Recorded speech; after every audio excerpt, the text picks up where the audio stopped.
welcome to Sapthavin settaigal. நான் அவங்க சப்தா. இந்த வீடியோ ஃபர்ஸ்ட் டைம் பார்க்கறீங்கன்னா மறக்காம subscribe பண்ணிடுங்க. அப்பனாதான் நான் போடுற புது வீடியோஸ் உங்களுக்கு வரும். இன்னைக்கு நாம என்ன பார்க்க போறோம்னா எல்லாருக்கும் பிடித்த அவரக்காய் பொரியல் எப்படி செய்யறதுன்னு தான் பார்க்க போறோம். வாங்க வீடியோக்குள்ள போலாம்.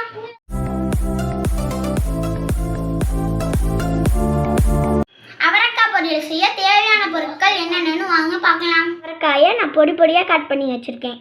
தாளிக்க தேவையான அளவு எண்ணெய், கடுகு, உளுந்தம்பருப்பு, கருவேப்பிலை, தேவையான அளவு உப்பு, திருவிய தேங்காய், மஞ்சத்தூள், மிளகாய்த்தூள், வெங்காயம் சின்ன சின்னதாக கட் பண்ணி வச்சுருக்கேன் பொடி பொடியாக, மீடியம் சைஸ் வெங்காயம். இப்போ வாங்க தாளிக்க நம்ம ஸ்டார்ட் பண்ணிடலாம். ஆன் பண்ணி வடசட்டி சூடு ஏறிடுச்சு. இதில் நம்ம தாளிக்க தேவையான அளவு எண்ணெயை ஆட் பண்ணிடலாம்.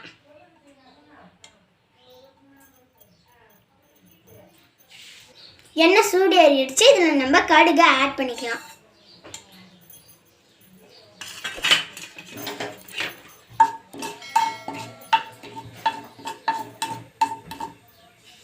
கடுகு பொரிஞ்சிருச்சு. இதில் நம்ம உளுந்தம்பருப்பை ஆட் பண்ணிக்கலாம்.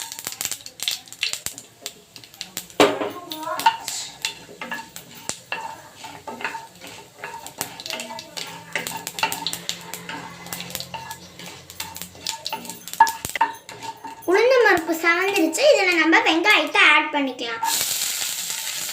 இதெல்லாத்தையும் நம்ம நல்லா கிண்டி விட்டுடலாம். இதில் நம்ம கருவேப்பிலையை ஆட் பண்ணிக்கலாம்.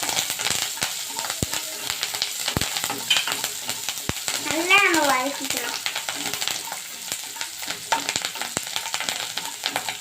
வெங்காயம் நல்லா வதங்கிருச்சு பாருங்க. இதில் நம்ம அவரைக்காயை ஆட் பண்ணிக்கலாம். அவரைக்காவை ஆட் பண்ணிட்டு இந்த எண்ணெயிலே ஒரு வதக்கு நல்லா வதக்கிக்கலாம்.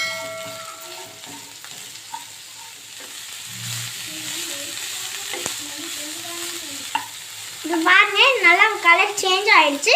இது கொஞ்சம் வதங்கி இருக்கு. இப்போ இதில் வந்துட்டு உப்பு, மஞ்சத்தூள்லாம் ஆட் பண்ணிக்கலாம். மிளகாய் தூளும் ஆட் பண்ணிக்கலாம். இது எல்லாத்தையும் நம்ம நல்லா வதக்கிக்கலாம். உப்பு, மஞ்சத்தூள்லாம் நான் போட்டு நல்லா கிண்டிட்டேன். இதில் நம்ம ஒரு 1/4 டம்ளர் அளவு தண்ணி சேர்த்துக்கலாம்.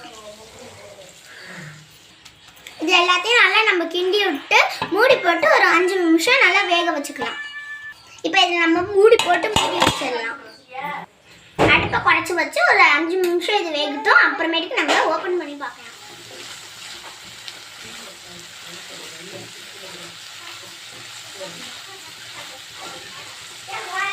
நல்லா வெந்துடுச்சு. இப்போ நம்ம ஸ்டவ் ஆஃப் பண்ணிடலாம். ஸ்டவ் ஆஃப் பண்ணிவிட்டு நம்ம தேங்காவை இதில் ஆட் பண்ணிக்கலாம்.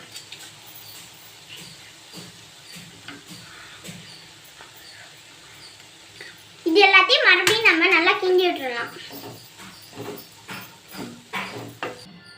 இது எல்லாத்தையும் நான் போட்டு நல்லா மிக்ஸ் பண்ணிட்டேன் தேங்காவெல்லாம். இப்போ பாருங்க, பார்க்கறதுக்கே சூப்பராக இருக்கு.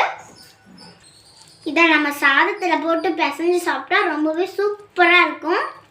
கண்டிப்பாக இதை வீட்டில் ட்ரை பண்ணி பார்த்துட்டு எனக்கு கமெண்ட் பண்ணுங்க. இந்த வீடியோ உங்களுக்கு பிடிச்சிருந்தா லைக் பண்ணுங்க, ஷேர் பண்ணுங்க, கமெண்ட் பண்ணுங்க. மறக்காம சப்ஸ்கிரைப் பண்ணிட்டு பெல் ஐகானை கிளிக் பண்ணுங்க. அப்போ நான் போடுற புது வீடியோஸ் உங்களுக்கு வரும். அடுத்த வீடியோவில் சந்திக்கலாம். நன்றி, வணக்கம்.